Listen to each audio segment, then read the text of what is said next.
Selamat datang di Kata Suara on Serangkai Sound Channel, dan kali ini kita masih akan melanjutkan novel Seudino by Simple Man bagian ke-6, bagian gangsal. Mobil mulai berjalan menyusuri jalanan malam. Sri dan yang lain saling bergumam satu sama lain di belakang, saling mendorong siapa yang akan bertanya kepada Sugi, si sopir yang dari tadi hanya mengemudikan mobil tanpa sedikit pun bicara kepada mereka. Hingga akhirnya Sri lah yang mendapatkan tugas itu. Mas, mohon maaf, sebenarnya mau kemana kita malam ini? Pertanyaan Sri tidak ditanggapi. Sri hanya melirik Erna dan Dini. Keduanya sama bingungnya. Sri mencoba mengulang pertanyaannya, tapi lagi-lagi apa yang Sri tanyakan sama sekali tak ditanggapi. Hal itu membuat Sri akhirnya menyerah. Tak ada yang bisa mereka lakukan selain melihat jalanan yang semakin larut semakin sepi. Selama mereka menelusuri jalan, entah kenapa Sugi seperti membawa mereka berputar saja di jalanan yang sama. Namun wajah si sopir tampak tegang. Sri bisa melihatnya dari bangku belakang. Beberapa kali juga si sopir melihat jam di tangan sambil menatap spion terus-menerus. Sri menaruh rasa curiga yang semakin besar. "Ada apa, Mas?" tanya Sri kembali, yang tentu saja tak ditanggapi. Sekembalinya mereka di jalan yang sama, Sugi akhirnya menepikan mobil. Sri, Erna, dan Dini saling melihat satu sama lain. Si sopir menyandarkan kepalanya di setir mobil, tampak tengah berpikir. "Ada apa ini?" tanya Erna, yang ditanggapi Sri dan Dini dengan jawaban mengangkat bahu. Tak beberapa lama, Sri bisa melihat Sugi menatap mereka bertiga dengan tatapan kosong yang mengerikan. Barulah kemudian Sri dan yang lain dibuat takut dan merinding saat dia mengeluarkan sebilah pisau dan mengacungkannya kepada mereka sembari berkata, "Jangan ada yang keluar." Sri dan yang lain hanya bisa diam. Wajah mereka pucat menatap kelakuan Sugi yang benar-benar aneh. Sugi lantas keluar dari dalam mobil. Ia membuka pintu bagasi belakang, kemudian mengambil sesuatu di dalamnya. Sri dan yang lain mengamati Sugi menabur sesuatu semacam bunga-bungaan di jalanan. Setelah itu, ia diam saja di tengah jalan. Sri berharap ada salah satu di antara mereka yang tahu apa yang dilakukan Sugi saat tiba-tiba ia mengeluarkan sebilah pisau kemudian mengiris telapak tangannya. "Ah, dia ngapain?" Erna menutup mulut. Darah yang menetes dari telapak tangan itu ia teteskan dengan sengaja di jalanan itu, lalu ia kembali diam. Dan setelah serentetan tingkah anehnya itu, ia kembali masuk ke mobil, menyalakan mesin dan kembali melaju. Sri, Erna, dan Dini menatap si sopir. Tingkah Sugi yang terlampau aneh membuat mereka enggan memiliki urusan dengan dia. Waktu menunjukkan tengah malam. Sri menyadari mobil sudah meninggalkan kota dan perlahan-lahan menuju sebuah jalanan sepi dan gelap. Dini yang pertama berbisik kepada mereka, mengatakan bila saat ini mereka sudah memasuki jalanan menuju hutan. Ngeri. Setidaknya itu yang Sri rasakan saat menatap ke sana ke sini. Yang hanya dia lihat sekelebat ruang kosong di antara kegelapan pohon-pohon besar dan tinggi yang berjajar di samping kiri kanan jalan. "Aku takut," ucap Erna sudah tak kuasa membendung ketakutannya. Sri mencoba menenangkan perempuan itu. Ia memeluk sembari mengusap lengannya. "Waktu Mbah Karso mengatakan kita akan tinggal di tengah hutan, kupikir itu cuma kiasan," kata Dini. "Kiasan apa?" tanya Sri ragu. "Aku kira Mbah Karso hanya menguji kita," sahut Dini. "Menguji apa? Mbah Karso itu serius, Din," sahut Erna. Percakapan Sri dan Dini tampaknya membuat Sugi menjadi gusar. Dengan sengaja ia menekan klakson hingga membuat semua orang yang ada di belakang terlonjak. "Sebentar lagi kita sampai," kata Sugi dengan tenang. Mobil memasuki jalan tanah kering yang sempit. Tak ada apapun yang bisa dilihat selain hanya kegelapan yang diselimuti keheningan malam. Sesekali Sri menangkap sesuatu seperti tengah bersembunyi di balik kegelapan, membuatnya membuang muka dari kaca jendela mobil.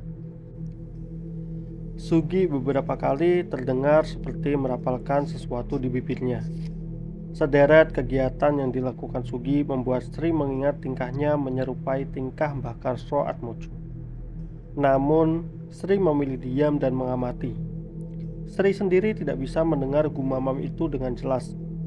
Sri dan yang lain mulai panik manakala tiba-tiba rasa dingin yang tidak mengenakan menyelimuti mereka. Mobil terus memaksa masuk menerabas jalanan yang dipenuhi rerumputan liar. Perlahan-lahan kabut muncul dan makin menyamarkan pandangan. Akhirnya dari jauh, Sri menangkap sebuah pemandangan ganjil di mana ia melihat setitik cahaya yang semakin lama semakin besar. Erna dan Dini sepertinya juga melihat hal yang sama. Mobil terus berjalan di bawah pohon-pohon besar yang semakin lama dipandang semakin membuat bulu kuduk berdiri. Benar saja, setitik cahaya itu adalah sebentuk cahaya yang terpancar dari sebuah lampu Petromax di sebuah gubuk rumah yang benar-benar berdiri di tengah hutan. Sri, Erna, dan Dini tidak dapat berkomentar sampai akhirnya mobil perlahan berhenti. Sekarang mereka semua bisa melihat dengan jelas rumah gubuk itu. Sugi menatap Sri dan nyalin. Mohon maaf, Mbak, bila saya tadi membuat kalian takut. Sebenarnya saya juga takut. Saya melakukan itu guna menolak bala karena sebenarnya kita diikuti. Hah? Diikuti? Siapa mas yang ikuti? Sebenarnya dukun yang sudah mengirim ilmu hitam kepada keluarga Atmojo masih mengincarnya sampai saat ini.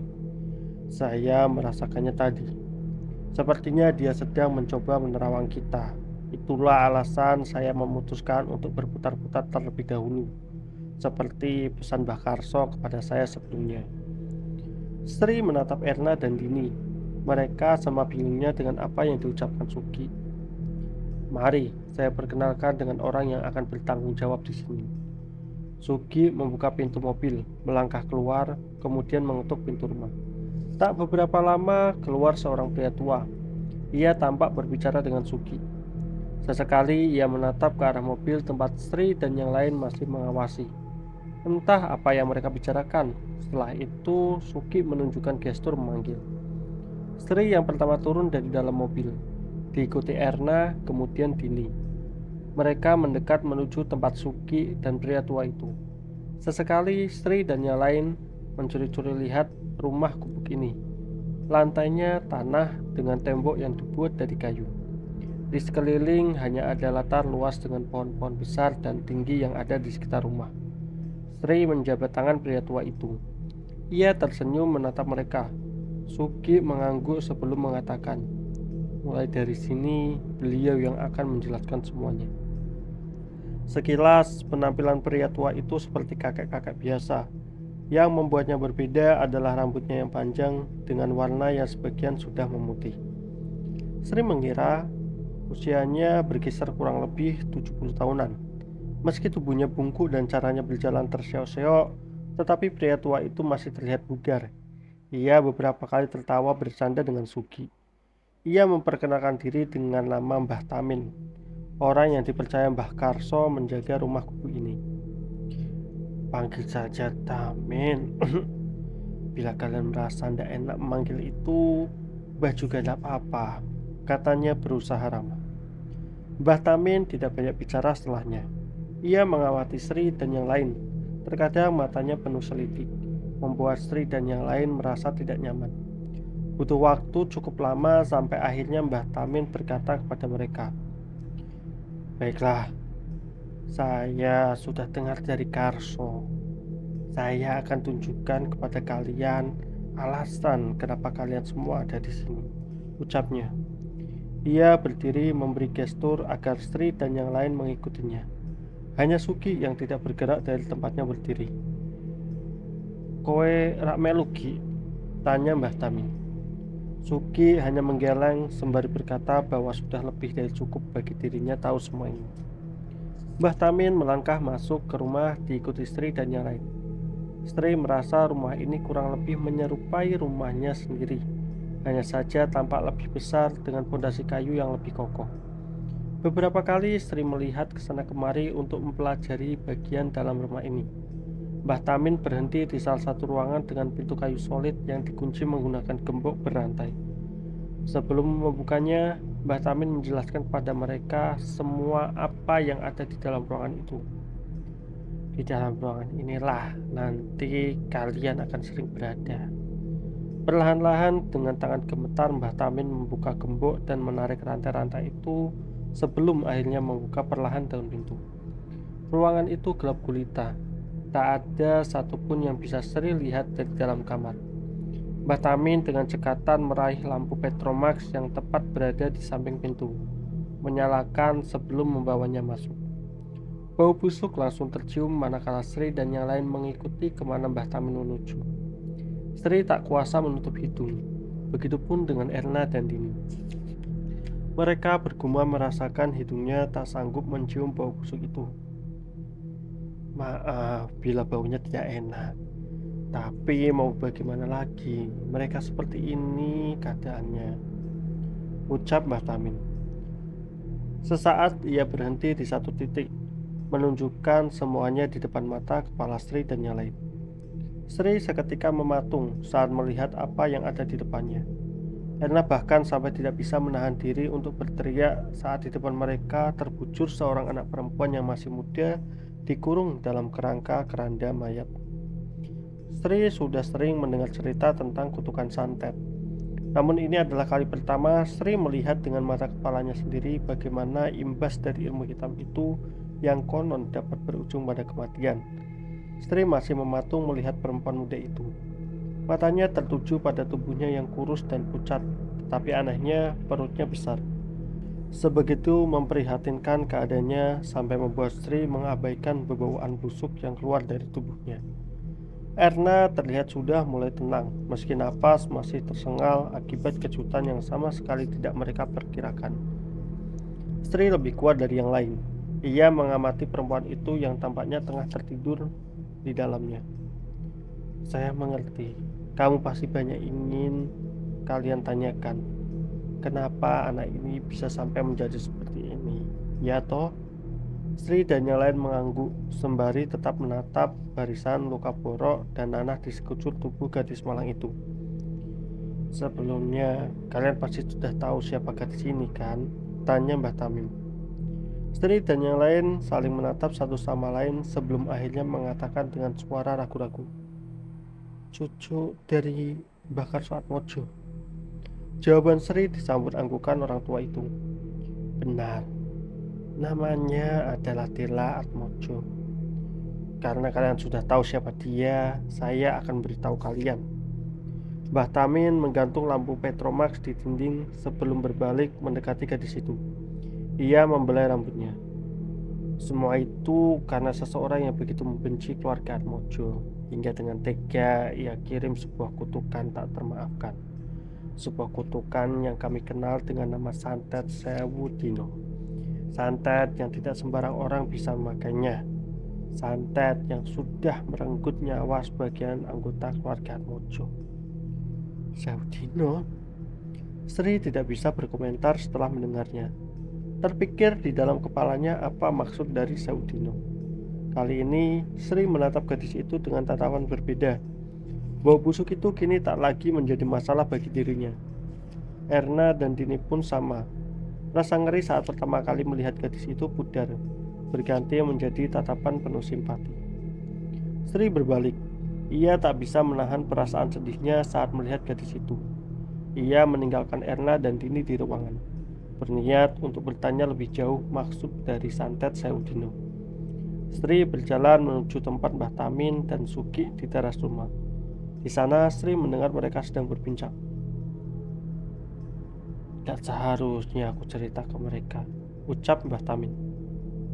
Harusnya Karso yang menceritakannya. Masa ya aku semua yang urus ini? Iya Mbah, aku sendiri juga merasa bersalah. Mereka seharusnya tahu, tapi mau bagaimana lagi? Sri mencoba mencerna kalimat obrolan mereka diam-diam. Lalu, sekarang bagaimana Mbah? Tanya Suki. Bagaimana? Maksudmu?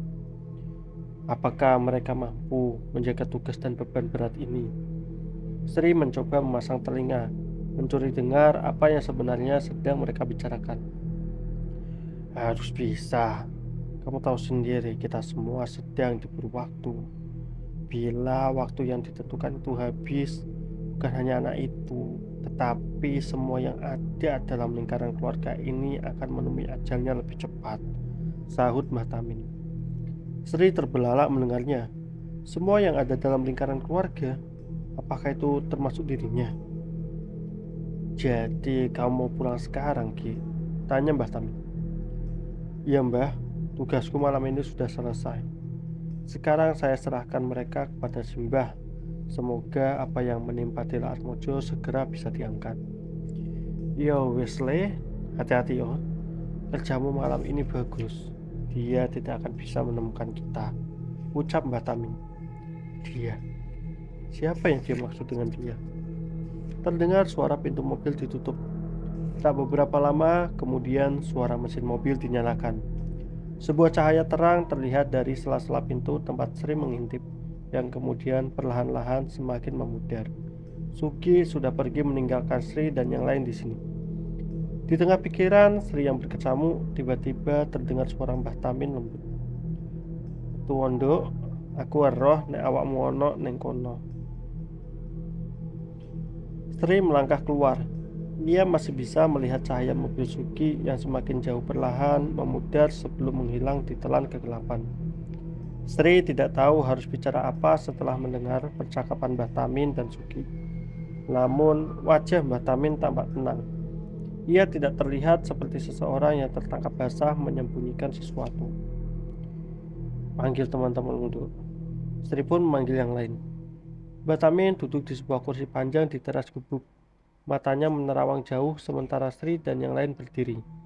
Semakin malam, suasana hutan kian mencekam. Di setiap sudut pohon seakan ada sesuatu yang hidup dan tengah mengamati mereka. Sri merasa kecil di tempat ini. Sekarang aku akan bicara kepada kalian tentang dia, Dela Atmojo, ucap Mbah Tamin. Matanya menerawang seakan tengah mengingat kenangan itu. Aku masih ingat semua tentang dia. Semua kejadian itu seperti baru saja terjadi kemarin. Bagaimana dia tumbuh, bagaimana saat dia masih hidup dalam lingkungan keluarga Atmojo. Gadis kecil yang tak berdosa, gadis yang tidak seharusnya mendapatkan perlakuan seperti ini, ucap Mbah Tamin terdengar geram. Anak kecil itu sekarang diambang batas nyawa, karena bila tidak segera ditolong sebelum waktu 1000 hari ini berakhir, maka perlahan-lahan gadis itu akan mati. Ia adalah pangkal yang harus ditolong sebelum menjalar pada yang lain. Karena dari dia, santet Seudino ini dimulai. Wajah Mbah Tamin mengeras. Ada sesuatu yang sangat membuat marah. Nada suaranya seolah penuh dengan dendam, membuat Sri dan yang lainnya bergidik ngeri. 1000 hari Mbah? Tanya Erna. Ia menatap Mbah Tamin tampak bingung. Benar, sudah lebih dari 2 tahun ia terbaring di sana. Itu artinya waktu kita tidak banyak, ucap Mbah Tamin. Yang sekarang harus kita lakukan adalah menjaga dan merawat dirinya sebisa mungkin. Sementara aku bisa menjalankan tugasku mencari di mana keberadaan manusia biadab ini. Aku harus cepat karena itu aku benar-benar membutuhkan kalian. Kalian yang saat ini dipercaya sebagai abdi dari Karso Atmojo untuk menjaga Dela, karena hanya kalian yang bisa. Tapi kenapa harus kami, Mbah? Tanya Sri. Karena ikatannya menghubungkan kalian dengan peristiwa ini. Darah Kliwon yang kalian miliki adalah sumber yang kami butuhkan untuk menekan ilmu hitam ini. Sri dan yang lain tidak mengerti. Tetapi tampaknya Mbah Tamin tidak ingin ditanya lebih jauh lagi. Terlihat dari bagaimana dia berdiri menatap Sri dan yang lain. Lalu, kenapa harus dibawa ke tempat ini, Mbah? Tanya Sri. Bukankah lebih baik bila Dela dirawat di rumah yang lebih layak dibandingkan tempat ini? Mbah Tamin menatap Sri. Ia tersenyum. Justru di sini Dela lebih aman, Duk. Karena sebenarnya ia masih terus dikejar oleh dia yang saat ini sedang mencari di mana Dela berada. Cari, gumam Sri tidak mengerti. Sebenarnya saat ini jiwa Dela tengah ditawan oleh dia. Dia tidak akan pernah melepaskan Dela. Apapun yang terjadi, dia akan terus membisiki Dela untuk segera melenyapkan satu persatu keluarga Atmojo, dan itu berhasil. Cukup berhasil sampai akhirnya kami mulai mengerti cara kutukan ini bekerja. Tetapi naas, kami tidak bisa menolong sebagian keluarga Atmojo yang sudah menjadi korban terlebih dahulu. Batamin tampak diam. Ia menerawang jauh memandang pintu gubuk. Di sini, Dela akan lebih aman. Dengan begitu, ia langsung di bawah pengawasanku dari cengkeraman dia. Dia siapa, Mbah? Dia yang mengirim santet ini, Kuncoro. Kuncoro? Kenapa tidak minta Kuncoro melepaskan santetnya, Mbah? Batamin menggeleng. Tidak semudah itu, Nduk. Karena dia tidak akan pernah mau berhenti sampai semua ini habis. Ini adalah perang antara kami. Sri hanya dapat mengangguk meski ia tidak mengerti maksud Batamin. Apa yang terjadi sebenarnya antara Atmojo dan Kuncoro? Meski begitu, Sri yakin orang tua ini tak akan pernah mau menceritakan ini lebih jauh. Sekarang kau mengerti kan? Dengan dibawa ke sini, Dela bisa menyembunyikan aroma tubuhnya dengan aroma makhluk yang ada di dalam hutan ini. Di sini banyak makhluk yang tidak bisa kalian lihat. Adanya makhluk ini mampu mengaburkan keberadaan Dela, sehingga dia tidak dapat membisiki Dela. Pas sekarang kalian semua mengerti. Makhluk apa maksudnya, Mbah? Sri masih penasaran. Batamin menatap Sri seakan tidak nyaman dengan pertanyaan itu. Banyak yang tidak kamu ketahui, dan memang lebih baik bila kamu tidak tahu saja. Setelah mengatakan itu, Mbah Tamin mengambil sebuah kotak di bawah meja, mengambil sejumput dedaunan kering dari dalamnya, lalu menaruhnya di atas sebuah kertas. Ia memelintirnya perlahan dengan tangan kosong. Diraihnya sebatang korek api untuk menyalakan ujung lintingannya. Ia sesap kuat-kuat rokok linting itu hingga asap mengepul dari bibirnya. Batamin memandang mereka semua, kemudian berkata, "Sekarang sudah waktunya aku memberitahu tugas kalian selama tinggal di tempat ini." Sri dan yang lain mengikuti Batamin. Ia menuju sisi rumah di mana banyak ditemukan potongan kayu yang disusun dengan rapi. Batamin berhenti di belakang rumah. Di sana ada sebuah pagar yang dibuat dari bambu kuning. Di dalamnya terdapat sebuah sumur tua, tempat untuk membersihkan diri sekaligus mengambil air keperluan sehari-hari. Namun dari semua kegunaan air dari sumur itu, Mbah Tamin mengatakan kepada mereka bahwa air sangat penting untuk basuh sedo atau memandikan tubuh yang sudah mati. Cara memandikan orang yang terkena santet sangat berbeda dari cara memandikan orang sakit atau orang mati. Kalian harus memandikannya dengan bunga 7 rupa yang sudah dimantrai. Aku akan mengajarkannya kepada kalian, ucap Mbah Tamin. Sri dan yang lainnya mengangguk mengerti. Mbah Tamin kemudian menunjukkan sebuah tempat khusus di mana terdapat rak kayu yang berisi kelopak bunga dengan 7 rupa yang berbeda. Bunga-bunga itu diletakkan di atas sampah dengan 7 keranjang bambu. Dengan cekatan, Mbah Tamin mengisi baskom dengan air sebelum mencampurinya dengan 7 bunga yang dijemput dari atas sampah. Ia kemudian membawanya menuju kamar Dela.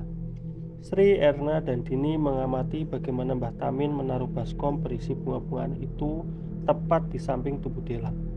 Mbah Tamin meminta agar mereka memperhatikan setiap langkah yang Mbah Tamin lakukan saat memandikan Dela.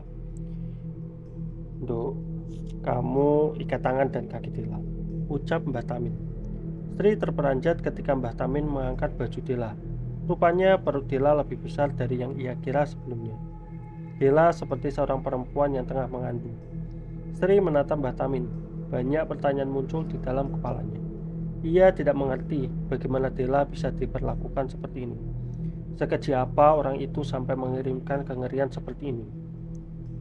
"Lihat cara aku memandikan Dela dan dengarkan kalimat ini baik-baik," pesan Mbah Tamin. Sri memperhatikan Mbah Tamin. Ia mengulang terus-menerus kalimat semacam mantra. Tangannya dengan cekatan mencelupkan handuk, memerasnya sebelum membasuh perlahan-lahan tangan, kaki, hingga tubuh dan wajah Dela dengan telaten. Sri juga masih tidak mengerti. Dalam kondisi selemah ini, untuk apa Dela masih harus diikat dengan tali temali hitam legam? Sayangnya, Mbah Tamin tidak bercerita apa-apa tentang itu. Setelah semua selesai, Mbah Tamin menutup kembali keranda mayat itu, kemudian membuka satu persatu tali hitamnya. Tugas kalian setiap harinya adalah memandikan Tila, seperti apa yang baru saya tunjukkan. Ingat, kalian harus selalu memandikan dia dan jangan pernah lupa satupun tata cara itu. Satupun, mengerti? Sri dan yang lain mengangguk. Mbah Tamin bersiap melangkah pergi, tetapi Sri masih merasa ada yang janggal. Mbah, seakan dapat membaca isi hati Sri, Mbah Tamin memotong. Nanti akan aku ceritakan bila kalian sudah siap.